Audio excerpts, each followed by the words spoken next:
What's good with YouTube? Y'all know Big Flacco with the convict's perspective, and I'm gonna slide on through with a little bit of energy. Please hit the like, subscribe, comment, do all those things to help support this channel, and hit that bell notification for future fire content.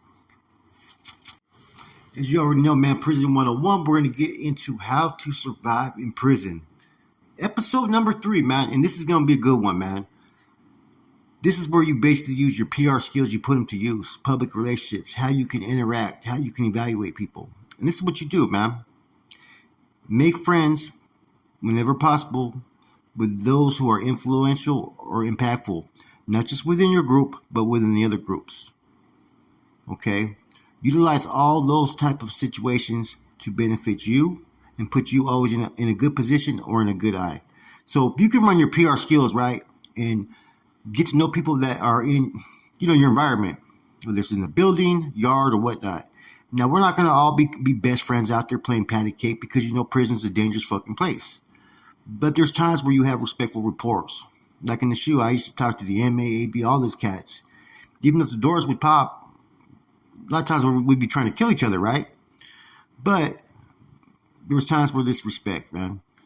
Now, I'm not telling you to go try to make fucking friends with all the shot callers on the yard, right? But look at the possibilities, part of public relation skills, right, is applying them, is getting to know a person's likes, dislikes, and how you can find the common ground, right, to where they look at you in a whole different, limelight. They don't just look at you as, oh, that's just a fucking northerner, or that's just this and that. They can have conversations with you, and they can start to respect you, At the very least, if you can neutralize the subject to where he's not a threat towards you, or you're not drawing attention from that individual, and they're influential or impactful on that yard, hey, you're winning. The same type of skills could be used against correction officers, man. I used to watch which correction officers would talk to other individuals, how to open up, and just, I would start to try to drop them lugs at them, you know what I mean? To engage in conversation. And, sometimes I'd be able to have them do things. Like, for instance, in San Quentin, Officer Collins, he's no longer a correctional officer, I guess there no more, right? But he used to run our tobacco. We'd have him do it maybe once or twice a week because they were searching us when we were bringing back the tobacco from the yard because we were getting tobacco from death row. So what I would do is we would give this correctional officer a fucking pouch, you know what I'm saying, to do whatever he want. He'd just go 2 rounds. Before yard, he'd go down there and we had a walk-alone cell he'd drop it off to. Bam. Why? Because we were just having basic conversation, and I found a way to see how I could utilize him to help us at the same time we helped him. Because when we gave him that tobacco, you know what he did? He ran around fucking with a shower time. Instead of having to shower these guys, he'd ask these dudes cigarettes or shower. And all these white guys were fucking skipping their fucking shower, man, for that cigarette, man, because we were the only ones that had tobacco there. But now with other convicts, you kind of got to play it by ear. The same way like you evaluate a yard, you gather information, is the same way you do when you establish resources or, contacts and communications with people, because the whole purpose is to survive. It's not to sit there and try to run a whole full functioning yard, because this game that I'm giving you can be for anybody, almost on any level, almost at any prison. Some prisons, that's going to be a little bit different. You may be going straight to where it's war zones, where everybody has an evil look, right? Other places may be more lax. At the end of the day, you still want to surround yourself with good people, but also you want to have communications with people that are of significant importance on that yard, or associated with those that are. And it's basically for your own security and safety. Those are potential resources. Or if you can at least neutralize, like I said, that's really key to being able to maintain safely on a yard. As an individual, whether you decide to, go to prison and align yourself with your race, a group, or whatnot, or if you go in as a civilian or other, that's your choice. But these things still could be very valuable in helping you have a safer stay. See, some people go there, they want to be out there on Front Street, and they just put themselves out there as a target, number one.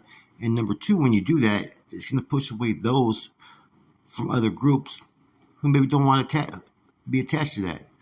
Or it may be the wrong ones that do want to be attached to it. See, the less attention, the better off you are in the yard.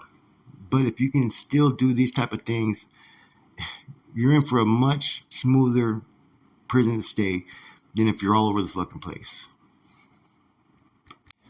It's all about survival, right? So sometimes these relationships that you build, like I said, could be very resourceful. They can save your life. Some people may take a liking just because of the interactions you have.